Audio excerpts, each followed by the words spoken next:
Саламатсыңарбы, урматтуу окуучулар. Кезекте кыргыз тил сабагы. Сабагыбызды аралыктан баштайбыз. Демек балдар, бүгүнкү сабагыбыздын темасы жөнөкөй токтооштун жасалышына карай бөлүнүшү. Бүгүнкү сабагыбыздын максаты силер бул сабактан тактооштордун түрлөрүн, анын ичинен жөнөкөй тактооштун бөлүнүшүн окуп үйрөнөсүңөр. Демек балдар, биз өткөн сабакта тактоош деген бул кыймыл аракеттин ар түрдүү кырдаалын көрсөтүп, морфологиялык жагынан өзгөрбөй турган, өзгөрсө дагы жарым-жартылай өзгөргөн сөздөр экендигин таанып билгенбиз.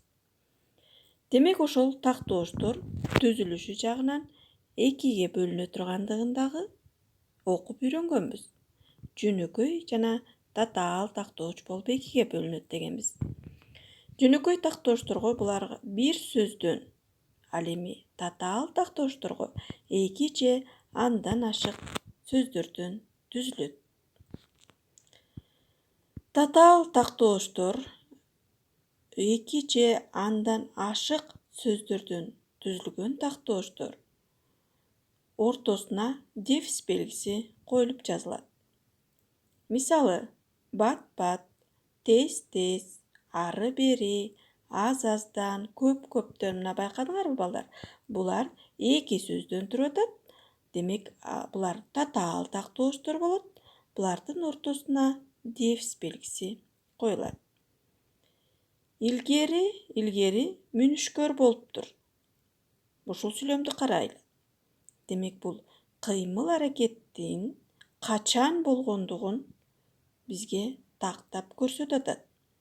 Бул жерде кыймыл аракетти болуптур деген этиш сөз билдирип атат дагы, ал эми илгери мына ошол кыймыл аракеттин качан болгондугун бизге көрсөтүп берип атат.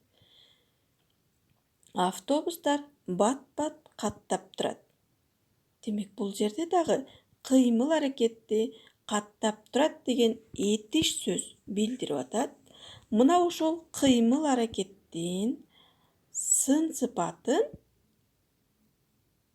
бат-бат деген тактооч сөз билдирип атат. Ал эми жөнөкөй тактооштор биз баардыгыбыз жакшы билебиз. Алар бир гана сөздөн түзүлөт экен. Мисалы үчүн, жаз эрте келди. Бул жерде келди деген сөз кыймыл аракетти билдирип атат. А мына ошол кыймыл аракеттин качан болгондугун эрте деген сөз билдирип атат. Демек, бул тактооч болот. Биздин класста Мээрим жакшы окуйт. Бул сүйлөмдө дагы окуйт деген сөз бул кыймыл аракетти билдирип атат. Ал эми жакшы деген сөз мына ошол кыймыл аракеттин сын сыпатын билдирип атат.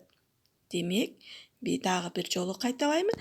Кыймыл аракеттин ар түрдүү кырдаалын, мезгилин, ордун, сын сыпатын, сан өлчөмүн көрсөткөн сөздөр булар тактооштор деп аталат. Демек, балдар, мына ушул жөнөкөй тактооч жасалышына карай экиге бөлүнөт. Дагы бир жолу кайталаймын. Тактооштор өзү негизи түзүлүшүнө карай жөнөкөй жана татаал болуп экиге бөлүнөт. Мына ошонун ичинен жөнөкөй тактооч жасалышына карай экиге бөлүнөт. Жөнөкөй тактооштор тубаса жана туунду тактооч болуп эки чоң топко бөлүнөт. Тубаса тактооштор булар дайыма уңгу түрүндө турат.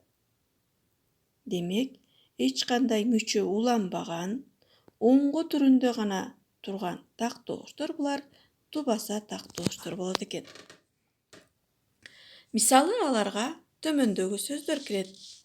Кеч, эрте, азыр, небак, дайыма, кече, кийин, жай, бат, араң, зорго жана башка ушул сыяктуу сөздөр.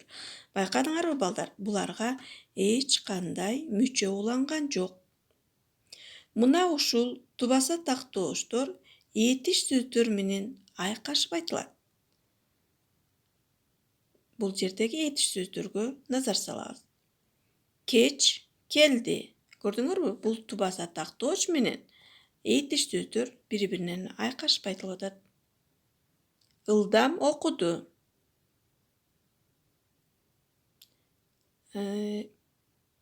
Дароо алды. Жалгыз келиптир. Дайыма алып келет. Көрдүңөрбү? Бул жердеги этиш сөздөр, бул жердеги кыймыл аракетти билдирген сөздөр. Мына ушул кыймыл аракеттин ар түрдүн кырдаалын бул тубаса тактоочтор көрсөтүп берип атат.